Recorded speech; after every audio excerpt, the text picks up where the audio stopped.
My name is Samantha, 32 years old, returning home for Christmas dinner with my family after years of avoidance. I hoped things had changed, but when my mum raised her glass and said, "Here's to wasting thousands raising a disappointment," everyone laughed. I smiled, stood up and said, "You just toasted your last free meal." That moment changed everything. But before I tell you this story, let me know where you're watching from and hit that subscribe button if you want to hear more stories about standing up for yourself. I come from what appears to be the perfect American family on the outside. My mother Grace is the queen of her social circle in our small Connecticut town, always immaculately dressed, with not a hair out of place. My stepfather Thomas is a successful accountant who mostly stays quiet and follows my mother's lead. Then there's my older sister Abigail, the golden child who became a corporate lawyer, married her college sweetheart, and produced 2 perfect grandchildren right on schedule. My brother Jackson is the family's pride too, a surgeon with a beautiful wife who was pregnant with their first child. And then there's me, Samantha, the family disappointment, according to my mother. Growing up, I was constantly compared to Abigail. "Why can't you be more like your sister?" became the soundtrack of my childhood. My sister got straight A's without seeming to try, while I struggled with certain subjects despite studying hard. I was artistic, dreamy, and more interested in colours and designs than the practical subjects my mother valued. "Art won't pay the bills, Samantha," she would say dismissively whenever I showed excitement about a new painting or drawing. Report cards were a special kind of torture in our house. Abigail would proudly display her perfect grades, while my mother would sigh dramatically at my B's and C's even though I excelled in art and creative writing. "What will become of you with grades like these?" she would ask, shaking her head as though my future was already determined to be a failure. My appearance was another constant target. While Abigail was naturally thin with straight blonde hair that never seemed to frizz, I was curvier with unruly brown curls that refused to be tamed. "You should really think about losing a few pounds," my mother would say casually over dinner as though she was simply commenting on the weather. "Boys don't like girls who don't take care of themselves." My friends weren't good enough either. If they were artistic like me, they were weird or bad influences. If they were from families my mother considered beneath ours socially, they were deemed not our kind of people. One of the most painful memories from my teenage years happened during my high school's art exhibition. I had worked for months on a series of portraits that explored identity and self-perception. My art teacher had praised my work, even suggesting I should consider art school after graduation.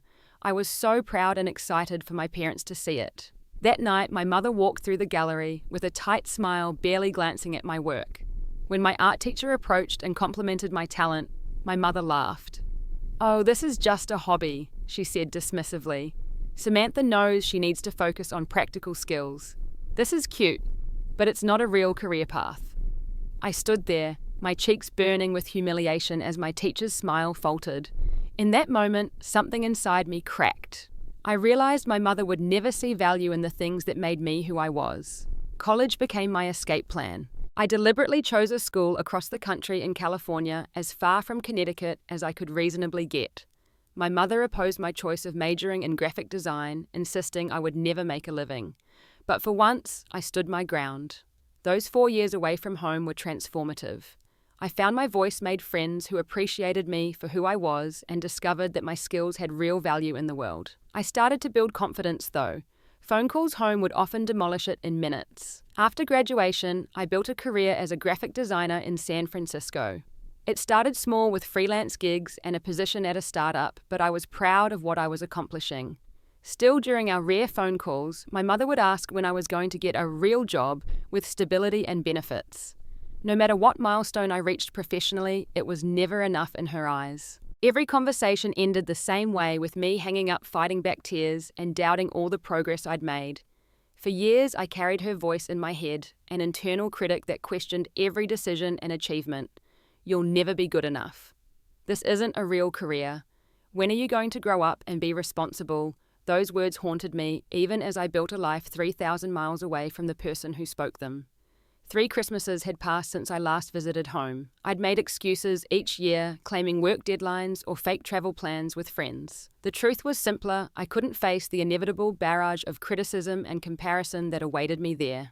My best friend Jessica knew the whole story. We were sharing coffee at our favorite cafe in San Francisco when I showed her the latest text from my mother. "Your presence is expected this Christmas. Your absence has been noticed and commented on. Family obligations should come before whatever it is you're doing out there. Not we miss you or we'd love to see you, just guilt and obligation wrapped in a demand. Maybe it's time, Jessica said gently. 3 years is a long time to avoid your family, and you're not the same person you were back then. You're stronger now. I wasn't so sure. You don't understand what she's like. One comment from her and I'm 16 again, feeling worthless and small. Then maybe it's time to show her you're not that 16-year-old anymore, Jessica suggested. You've built this amazing life. You're successful, talented, loved by your friends. Maybe it's time to go back on your own terms. Jessica had a point. For the past year, I'd been seeing Dr. Margaret, a therapist who specialized in family trauma and building healthy boundaries. We'd been working on my self-esteem and strategies for dealing with toxic family dynamics. What's the worst that could happen, Doctor? Margaret had asked during our last session when I brought up the possibility of going home for Christmas. She makes me feel worthless again, and I lose all the progress I've made, I admitted. Do you really believe that's true? That your worth is determined by her opinion of you? It was a simple question that hit me hard. I'd spent years building my identity separate from my mother's judgment. Was I really going to let her take that away? Then came the text from Jackson that tipped the scales. My brother and I had maintained a cautious relationship over the years. He wasn't cruel like our mother, just distant, absorbed in his own life and achievements. Sam Ashley's pregnant. We're telling everyone at Christmas. It would mean a lot if you were there. I stared at the text for a long time. Jackson had never asked me for anything before, and I did want to be there for him to meet Ashley properly, to be an aunt to their child. The pressure was mounting. I needed to prepare myself mentally if I was going to survive this Christmas without regressing. I spent weeks establishing boundaries with Dr. Margaret. We role-played conversations, practiced responses to potential criticisms, and developed what she called my emotional armor. I wasn't going in unprepared. Remember, Dr. Margaret said, you can't control her behavior, but you can control your response to it. You're not responsible for her happiness or approval. I chose gifts for my family with careful consideration. For Abigail, a custom-designed leather portfolio for her legal briefs. For Jackson and Ashley, a handmade baby book with space for photos and milestones. For my stepfather, a rare first edition of his favorite mystery novel I'd tracked down through a collector. And for my mother, a delicate silver bracelet engraved with her initials, something elegant that matched her refined taste. Each gift was thoughtful, personal, and impossible to dismiss as carelessly chosen. They were proof that despite everything, I still knew my family and cared enough to select something meaningful for each of them. The most significant part of my preparation was booking a hotel room rather than staying at the family home. It would be my sanctuary, a place to retreat when things got overwhelming somewhere. My mother couldn't follow me with her barbed comments and disapproving looks. When I finally packed my car for the drive from the airport to my hometown, I felt a strange mix of dread and determination. The familiar scenery of my childhood appeared as I drove through town, the local shops decorated for Christmas, the town square with its enormous tree and twinkling lights. Everything looked smaller, somehow less intimidating than in my memories. Or maybe I was just bigger now, more sure of who I was and what I deserved. Either way, as I pulled up to my mother's perfectly maintained colonial house, with its precise evergreen wreaths and matching gold bows on every window, I took a deep breath and reminded myself I am not who she thinks I am. I am not who she wants me to be. And that's perfectly okay. I sat in my car for several minutes, observing the house where I grew up. The white colonial with black shutters and a red door still looked like it belonged on a Christmas card. New landscaping had been added since my last visit, and the driveway had been repaved, but the essence remained unchanged. Perfect, polished, and intimidating. The front door opened before I could reach for the doorbell. My mother stood there, her blonde hair cut in the same elegant bob she'd worn for 20 years, her makeup flawless, despite it being only 10 in the morning. "Finally," she said instead of hello. "We were beginning to think you'd gotten lost on the way from California." "Tate then." No hug, no warm welcome, just a pointed comment about my timing. Some things never changed. "Hi, Mom," I said, forcing myself to smile as I crossed the threshold into my childhood home. She looked me up and down, her eyes narrowing slightly. "You've gained weight. Those California avocados must be catching up with you." And there it was, less than 30 seconds into my visit, the first jab. I took a deep breath, remembering Dr. Margaret's advice. Don't defend, don't explain, don't engage. "The flight was good, thanks for asking." Where can I put my coat? A flicker of surprise crossed her face at my calm response. Before she could reply, my sister Abigail appeared from the kitchen, wiping her hands on an apron embroidered with "World's Best Mum." "Sam, you made it." Her enthusiasm seemed genuine, but forced, like she was performing the role of the welcoming sister. Abigail looked exactly as I expected, fit and polished in designer jeans and a cashmere sweater that probably cost more than my monthly rent. Her blonde hair was pulled back in a sleek ponytail, highlighting her heart-shaped face and perfect complexion. "Abby," I said, accepting her hug. "Good to see you." "The kids are napping, thank goodness," she said. "They were so excited about Christmas they barely slept last night." My mother jumped in. "Abigail's children are exceptionally well behaved. Emma is already reading at a 3rd grade level and she's only 5. And little James is showing real athletic ability. You should see the trophies he's won in T-ball." I nodded, recognizing the familiar pattern. Every mention of Abigail or her children was an opportunity to highlight what was missing in my own life. "Sounds like they're doing great," I said neutrally. Footsteps on the stairs announced my brother's arrival. Jackson looked good, more relaxed than I remembered. Beside him was his wife Ashley, her hand resting protectively over a small but visible baby bump. "Sam," Jackson's smile was warm as he enveloped me in a bear hug. "It's been too long." For the first time since arriving, I felt a genuine connection. Jackson and I had never been especially close, growing up separated by 4 years and different interests. But something in his greeting felt sincere, untainted by judgment or expectation. "Congratulations," I said, smiling at Ashley.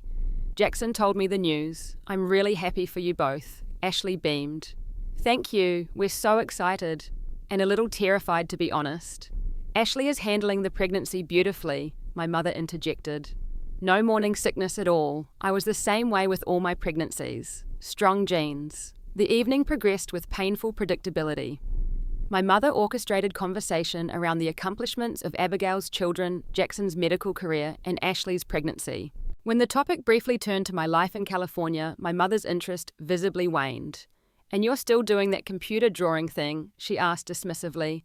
"I'm a graphic designer mum, and yes, my career is going well." "Well, that's nice. I suppose someone has to design those little pictures on websites, though I can't imagine it's very stable work. Abigail just made partner at her firm, you know. Full benefits retirement plan, the works." I caught my stepfather Thomas watching me with an apologetic expression. Later, as we were preparing for dinner, he cornered me in the hallway. "It's good to have you home, Sam," he said quietly. "Your mother means well, she just worries about you." Thomas had always been this way, offering private kindness, while publicly supporting my mother's behaviour. I wondered sometimes if he really believed what he said, or if it was just easier than confronting the truth about his wife. "Thanks, Thomas," I replied, not agreeing but not arguing either. That night alone in my hotel room, I called Jessica. "How bad is it?" she asked immediately. About what I expected. She started with my weight and career, so we've got appearance and success covered already. I'm sure my relationship status will be tomorrow's target. "Are you okay?" I considered the question seriously. Surprisingly, yes. It still stings, but it's like I'm watching it happen to someone else. I can see what she's doing now, the patterns, the manipulation. It doesn't feel as personal somehow. That's progress, Sam. Maybe. But there are still 2 more days until Christmas. Plenty of time for her to find my weak spots. As I hung up, I felt grateful for the hotel room. It was neutral territory, free from childhood ghosts and my mother's influence. Here I could remember who I really was, not who she thought I should be. It was the right decision not to stay at the family home, a small but significant act of self-preservation. The next morning, I met Lauren for coffee at the local diner.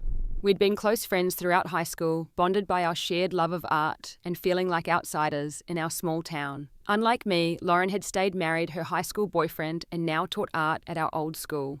The moment she saw me, her face lit up with genuine warmth. "Sam, you look amazing." We hugged tightly, and for a moment I felt like the Samantha who had existed before leaving for college, before my mother's criticism had fully taken root in my psyche. Over coffee, we caught up on our lives. Lauren showed me photos of her 2 boys and the art studio she'd built in her basement. I shared stories about San Francisco and my design work, enjoying the simple pleasure of talking to someone who saw me clearly. Then Lauren's expression grew uncomfortable. "I should probably tell you something." "Kate." My stomach tightened instinctively. "What is it?" "Your mum talks about you around town. Not in a good way." I wasn't surprised, but the confirmation still hurt. What does she say? Lauren hesitated. That you're struggling in California, that your job isn't real, just a hobby you're using to avoid adult responsibilities. She told my mum at church last month that she worries you'll end up moving back home when you can't afford rent anymore. I sat back absorbing this. My mother wasn't just disapproving of me to my face. She was actively constructing a narrative of my failure for our entire community. Everyone who knows you doesn't believe it, Lauren added quickly. We all remember how talented you were, how determined. Most people just feel uncomfortable when she starts talking like that. I thanked Lauren for her honesty and we moved on to happier topics. But as I drove back to my mother's house later that morning, a new anger simmered inside me. She wasn't just hurting me. She was trying to erase who I really was and replace it with her fictional version of me. The house was bustling with preparation for Christmas dinner when I arrived. My mother and Abigail dominated the kitchen, a synchronized team moving between counters and appliances. Can I help? I offered. My mother barely glanced up. We've got a system. You'd just be in the way.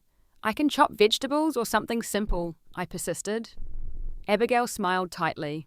Mum's very particular about how the vegetables are cut for her special stuffing. Why don't you just relax in the living room? The kids are watching a Christmas movie. I was being dismissed, deemed incompetent at even the most basic kitchen tasks. Rather than argue, I retreated to the living room where Emma and James were indeed watching How the Grinch Stole Christmas. Later, as I was retrieving my phone charger from my purse, my mother discovered my business cards. Samantha Ward, Senior Visual Designer. She read aloud, her voice laced with amusement. Fancy title for making pretty pictures on a computer. She turned the card over in her fingers, examining it as if it were a curious artifact from a foreign culture. Did you design this yourself? The font seems a bit unprofessional. Everyone in the room paused, watching for my reaction. I saw Jackson frown, clearly uncomfortable with our mother's behavior. Actually, Mum, the design won an industry award last year, I said calmly, and my team handles visual identity for several Fortune 500 companies. She waved away my response. Well, I suppose these tech companies have money to waste on such things. I felt my face flush but maintained my composure. This was exactly what Dr. Margaret and I had practiced, the casual dismissal of my achievements, the reframing of my success as something trivial or temporary. Later that afternoon, I found myself alone with Emma, Abigail's daughter. She was colouring intently, her little tongue poking out in concentration. That's beautiful, I said, admiring her work. You're really good at staying inside the lines. She beamed at me. Mommy says I'm good at art like you were. Were, past tense, as if my artistic ability had been a phase, something I'd outgrown or abandoned. I still am, I said gently. I make art every day for my job. Would you like to see some of my work? Emma nodded eagerly, and I pulled out my tablet to show her designs I'd created for various clients. Her eyes widened with delight at the colourful illustrations and animations. Can you teach me how to do that? She asked, excitement radiating from her face. Of course I can. Maybe we could start with... Emma, time for your piano practice. Abigail appeared in the doorway, her expression tightening when she saw us huddled over my tablet. Mom says you should practice before dinner since tomorrow will be so busy. Emma's face fell, but she obediently stood up. Can I play with Aunt Sam after practice? She asked hopefully. Abigail's smile didn't reach her eyes. We'll see. You have a lot to do before Christmas, and I'm not sure Aunt Sam's computer games are the best use of your time. As Emma left the room, Abigail lingered, her voice dropping to a near whisper. Please don't fill her head with unrealistic ideas, Sam. She needs to focus on academics if she's going to get into a good college. She's 5, Abby. It's never too early to build good habits. I don't want her to struggle like... She stopped herself, but the implication was clear. Like you did. Like you do. Later, as I was passing the guest bathroom, I overheard my mother and Abigail talking inside, their voices low but distinct. I just don't understand why she can't pull herself together, my mother was saying. At her age, you were already made associate, married with Emma on the way. Some people take longer to figure things out, Abigail replied, though her tone suggested she was being charitable. It's been 13 years since high school. How much longer does she need? She's the failure of this family, and I don't know where we went wrong with her. The words hit me like a physical blow. Failure of this family. Not just disappointing or underachieving, but a failure. The definitive failure. I retreated silently to the guest room, my hands shaking as I texted Jessica. I can't do this. I want to leave. Her reply came quickly. What happened? I explained what I'd overheard, the culmination of years of criticism and comparison. "You can leave if you need to," Jessica wrote back. "No one would blame you." I sat on the edge of the bed considering my options. Leaving now would be the easiest choice. I could be back in my hotel room in 10 minutes on a plane to California by tomorrow. But something inside me rebelled against the idea. If I left, nothing would change. My mother would continue telling everyone I was a failure. The narrative would remain unchallenged. And most importantly, I would be confirming her belief that I couldn't handle adult responsibilities that I ran when things got difficult. "No," I texted back. "I'm staying, but not for her, for me." That night in my hotel room, I stared at the ceiling, mentally preparing for Christmas Day. Whatever happened, I would face it on my terms. The realization was both terrifying and liberating. For the first time, I wasn't just enduring my mother's criticism, I was ready to confront it. Christmas morning dawned bright in cold sunlight reflecting off fresh snow that had fallen overnight. I dressed carefully in a deep green sweater dress that complemented my figure and made my eyes stand out. My curly hair, once a source of frustration because it wasn't sleek and straight like my mother's and sister's, was now one of my favorite features. I wore it loose and natural around my shoulders. When I arrived at the house, gift bags in hand, the chaos of Christmas morning was in full swing. Emma and James were tearing through presents while Abigail documented every moment with her camera. Jackson and Ashley sat together on the love seat, her head resting on his shoulder as they watched the children's excitement. "Merry Christmas," I said, setting my gifts under the tree. My mother emerged from the kitchen, already dressed for dinner in a red cashmere sweater and pearls, not a hair out of place despite the early hour. "You're just in time for family presents," she said, her tone suggesting I'd nearly missed an appointment rather than arrived for a celebration. We gathered around the tree and Thomas distributed gifts with the efficiency of someone who'd performed this ritual many times. I watched nervously as my family members opened the presents I'd selected. Abigail admired the portfolio, but quickly set it aside to help Emma with another package. Jackson and Ashley seemed genuinely touched by the baby book, thanking me warmly. Thomas actually gasped when he unwrapped the first edition, his eyes wide with surprise and pleasure. "Samantha, this is incredible! How did you find it?" Before I could answer, my mother opened her gift. She held up the silver bracelet, examining it with clinical detachment. "Silver," she remarked. "I usually wear gold, but this is thoughtful." She placed it back in its box without trying it on and reached for the next gift in her pile. My heart sank, but I reminded myself that her reaction was about her, not about the gift or me. Still, it stung to see the contrast between Thomas's genuine appreciation and her dismissal. When it was my turn, Abigail handed me a cookbook titled "Simple Meals for One Quick and Healthy Dinners for Singles." "Since you're so busy with work, I thought this might help you eat better," she explained with the condescending smile of someone bestowing wisdom on the less fortunate. Jackson and Ashley gave me a beautiful scarf they'd found during their trip to Italy, and Thomas presented me with a gift card to a major bookstore chain, a safe but kind selection. Finally, my mother handed me a slim package wrapped in silver paper. Inside was a book titled "Pivot to Success: Finding Your Real Career After 30. "I thought this might be helpful," she said, her voice dripping with false concern, "since you seem to be still figuring things out." I stared at the book, its cover showing a professionally dressed woman looking confidently toward a sunrise. The message couldn't have been clearer. My current career wasn't real, and time was running out to find something my mother deemed worthy. "Thank you," I said flatly, setting the book aside. Later, as I helped Thomas collect wrapping paper, I noticed my mother handing the bracelet I'd given her to Maria, their housekeeper. "This would look lovely on you," she said, her voice warm and generous in a way it never was with me. "Silver suits your colouring." Maria looked uncomfortable, clearly recognising the gift I'd just given my mother, but she accepted it with a polite thank you. The afternoon was consumed with dinner preparations. Despite being in the way, I was assigned tasks like setting the table and arranging flowers work that kept me visible but contained. As I carefully placed name cards at each setting, my mother hovered behind me, adjusting the placement of forks and realigning plates I had already positioned. "The water glasses go on the right, Samantha. I would think by your age you'd know proper table setting." Each comment was designed to undermine, to highlight some perceived deficiency. I continued my work in silence, focusing on completing the task rather than defending myself. By 5 o'clock, guests began to arrive. My mother had invited the usual collection of family friends and distant relatives who appeared at every holiday gathering. Aunt Dorothy, my mother's sister, who shared her talent for backhanded compliments. Uncle Philip and his wife Susan, who always asked probing questions about my financial situation. Cousins I barely knew, but who somehow felt entitled to opinions about my life choices. I circulated through the crowded living room, engaging in the same conversations over and over. Still in California, isn't it expensive there? Graphic design, is there much demand for that? No serious relationship yet, time's ticking, you know. Each interaction reinforced the narrative my mother had created about me, the struggling daughter who couldn't quite get her life together. I realized that for years these people had only known me through my mother's distorted lens. Jackson noticed my discomfort and made a point of interrupting one particularly uncomfortable conversation with Aunt Dorothy, who was lamenting the wasted potential of young people who pursued creative careers. "Sam's actually doing incredible work," he said firmly.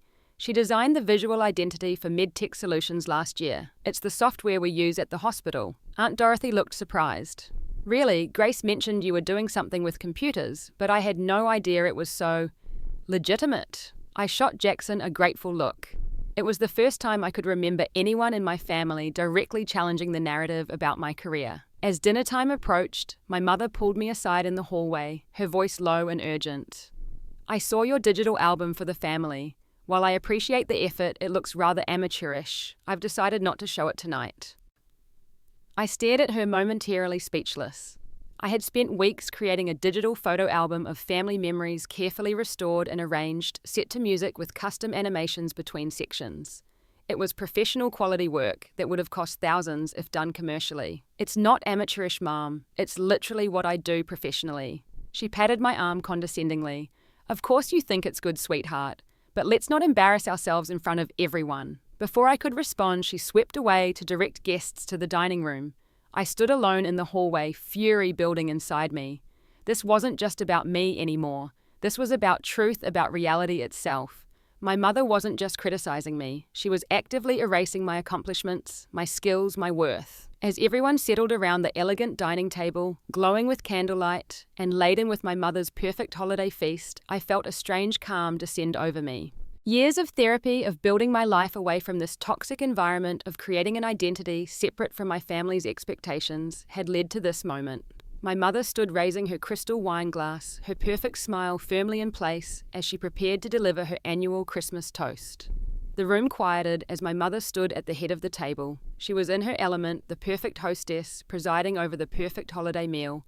All eyes turned to her expectantly. "Before we begin this beautiful Christmas dinner," she said, her voice carrying the practiced warmth she reserved for public performances, "I want to thank everyone for being here to celebrate with us."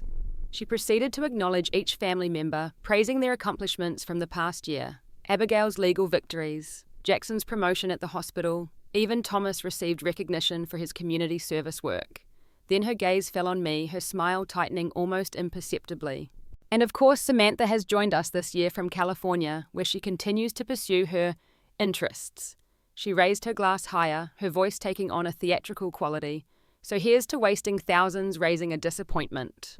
The table erupted in laughter, nervous laughter from some who recognized the cruelty in her words, genuine amusement from others, who had fully bought into the narrative that I was the family joke. In that moment, everything became crystal clear. This wasn't a new hurt, it was simply the most public version of what had been happening my entire life. My mother had never seen me, never wanted to see me. She had created a character named Samantha, who served as the counterpoint to her successful children, the cautionary tale that made their achievements shine brighter. I felt a strange sense of calm wash over me. I smiled, stood up, and looked directly into my mother's eyes. "You just toasted your last free meal." The laughter stopped abruptly. Confusion replaced amusement on the faces around the table. "Excuse me," my mother said, her composed facade cracking slightly. "For 32 years, I've been the butt of your jokes, the target of your criticism, and the scapegoat for whatever insecurities you've been carrying." I continued, my voice steady. "I've listened to you twist the truth about my life, my career, and my character, not just in private, but to everyone who would listen." My mother's face flushed. "Samantha, this is neither the time nor place for—" "It's exactly the time and place," I interrupted. "You chose to publicly humiliate me in front of our family and friends. So now everyone gets to hear the truth." I turned to address the table at large. I am not a failure or a disappointment. I'm a senior visual designer for one of the top design firms in San Francisco. I've won industry awards. My work appears in national advertising campaigns that all of you have seen. I make a six-figure salary doing what I love, and I've built a life filled with friends who actually celebrate my successes instead of diminishing them. The silence in the room was absolute. I could see shock on most faces, discomfort on others, and on a few, a glimmer of something like respect. For years, I've been told that I'm not good enough, not successful enough, not thin enough, not smart enough. I've been compared to Abigail and found wanting. I've been dismissed, criticized, and made to feel like a burden rather than a daughter. I looked at my mother who stood frozen, her wine glass still raised. And the worst part is, you've spread that narrative to everyone in this room, to our entire community. You've constructed a fictional version of me that makes you look better, somehow a failed daughter that highlights your successful ones. Aunt Dorothy shifted uncomfortably in her seat. Uncle Philip suddenly became very interested in his dinner roll. They knew it was true. They'd been complicit in it. But that ends tonight. I refuse to accept your version of who I am anymore. I took a deep breath. Did any of you know that last year my design team won the National Design Excellence Award? Or that the branding package I created for Blue Sky Tech increased their market value by $30 million? Did my mother mention that I bought my own condo in San Francisco last spring? Or that I've been dating an amazing man for the past 8 months? My mother finally found her voice. Samantha, you're embarrassing yourself. Please sit down. No, Mom, for once in my life I'm standing up. And I'm not just standing up for myself. I'm standing up for every child who has been made to feel inadequate by a parent who couldn't see their value. I looked around the table, making eye contact with each person. I came back this Christmas thinking maybe things had changed, that maybe there was a chance for us to have a real relationship. But I see now that's not possible. You don't want a daughter, you want a punching bag, someone to feel superior to. I placed my napkin on the table and stepped back from my chair. So I'm done. I won't be coming back next Christmas or any Christmas. I won't be calling or visiting. I'm removing myself from this toxic dynamic permanently. The shock on my mother's face transformed into anger. This is how you repay everything we've done for you, with a public tantrum. This is how I save myself, I replied. And it's not a tantrum, it's a declaration of independence. I turned to leave, but paused to address everyone one last time. Enjoy your dinner. The sweet potatoes are delicious, though I'm sure my mother will tell you they would have been better if Abigail had made them. As I walked toward the door, I heard chairs scraping against the floor. Jackson was on his feet following me. Behind him, my mother's voice rose in indignation, demanding that everyone return to their seats, insisting that I was being dramatic and disrespectful. Outside in the cold December air, Jackson caught up to me by my car. Sam, wait. I turned, bracing myself for criticism or an attempt to convince me to come back inside. Instead, he pulled me into a tight hug. I'm sorry, he said against my hair. I'm so sorry I never stood up for you. I pulled back, surprised by the emotion in his voice. All these years I knew how she treated you was wrong, but I never said anything. He continued. I was afraid of becoming her new target, I guess. That's not an excuse, just the truth. I was a coward. You weren't responsible for protecting me, Jackson. We were both kids. But we're not kids anymore, and I should have said something long before now. In that moment, I felt a connection with my brother that had been missing our entire lives. He saw me, really saw me, perhaps for the first time. Ashley and I want you in our lives, in our baby's life, he said. Whatever happens with Mum, please don't cut us off too. Before I could respond, the front door opened and Thomas emerged, his face grave. Samantha, he began, his voice uncharacteristically firm. What your mother said was wrong. I want you to know that. Coming from my conflict-avoidant stepfather, this was as close to a revolution as I could imagine. For a moment, I glimpsed what might have been different if he had spoken up years ago. Thank you for saying that, I replied. Will you consider forgiving her someday? He asked. She's flawed, deeply flawed, but she's still your mother. I considered his question carefully. Forgiveness might be possible someday, Thomas, but reconciliation requires both parties to acknowledge the harm that was done. I don't think she's capable of that. From inside the house, I could hear my mother's voice, still trying to regain control of the situation, to reframe what had just happened as another example of my immaturity rather than her cruelty. I need to go, I said, getting into my car. Merry Christmas, Jackson Thomas. I mean that sincerely. As I drove away, tears finally came, but they weren't tears of sadness or hurt. They were tears of release, of letting go of a burden I had carried for too long. By the time I reached my hotel room, my phone was buzzing with text messages.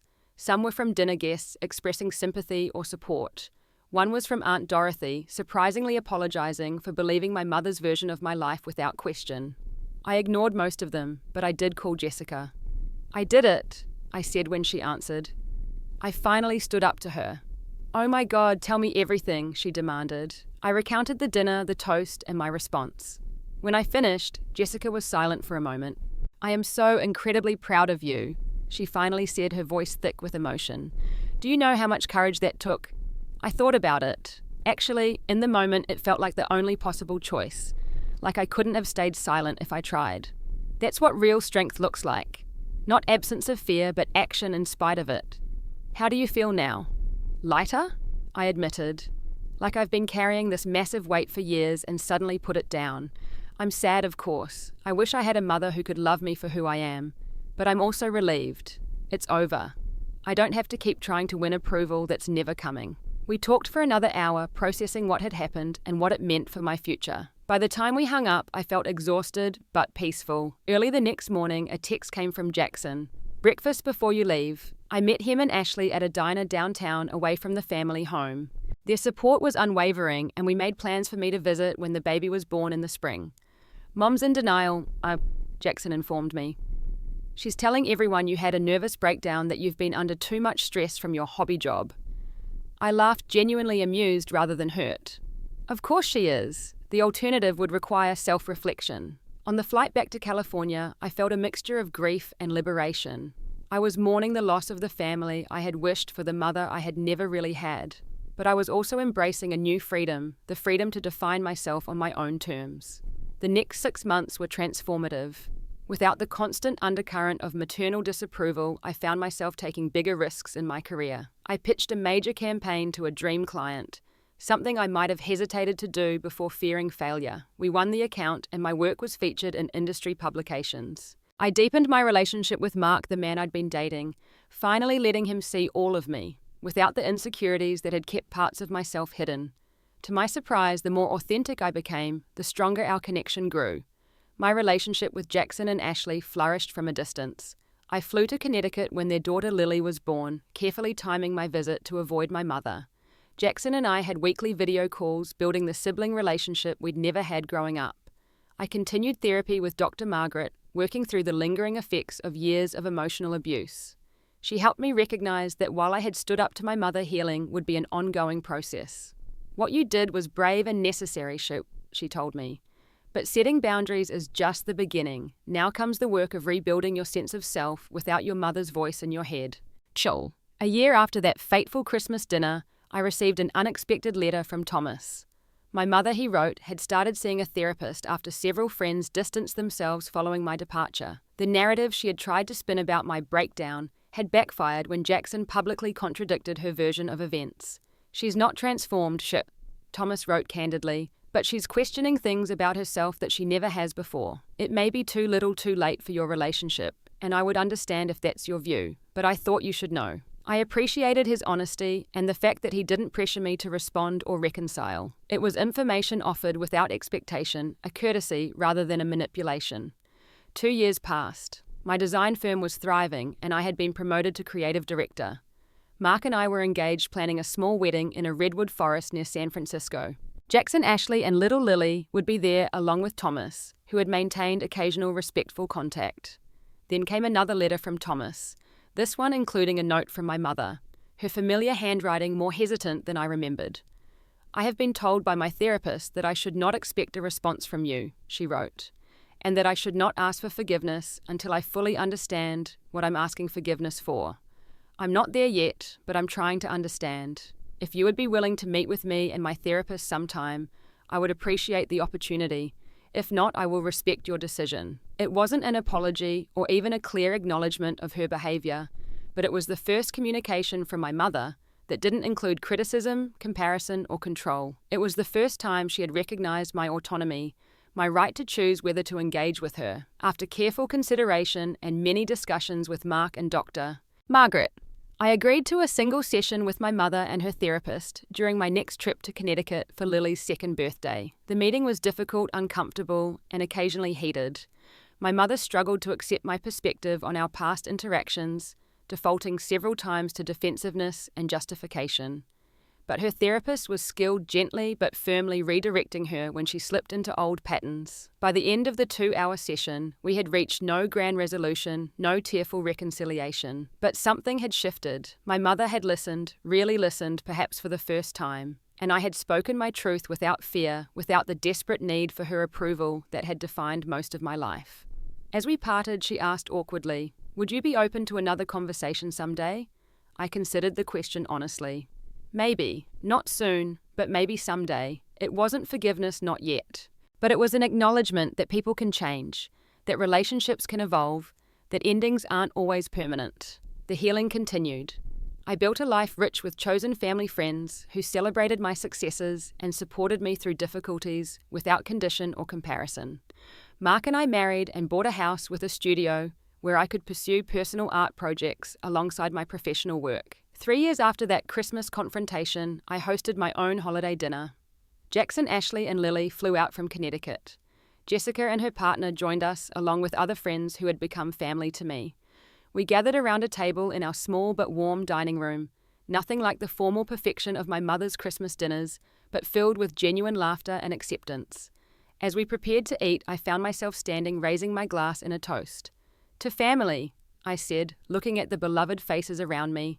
Not the one we're born into, but the one we create through love, respect, and seeing each other for who we truly are. The warmth in that room, the love that had no conditions, no expectations, no hidden barbs, filled my heart completely. I had found my true home, not in a place or even with certain people, but in the authentic connections I had built by being fully myself. Sometimes the bravest thing we can do is walk away from people who cannot love us as we deserve to be loved, even when those people are family. And sometimes the most profound family bonds are the ones we choose and nurture intentionally, built on mutual respect rather than obligation or blood. Have you ever had to walk away from someone who couldn't see your true worth or found family in unexpected places? Share your story in the comments below. And if this resonated with you, please hit that subscribe button and like this video.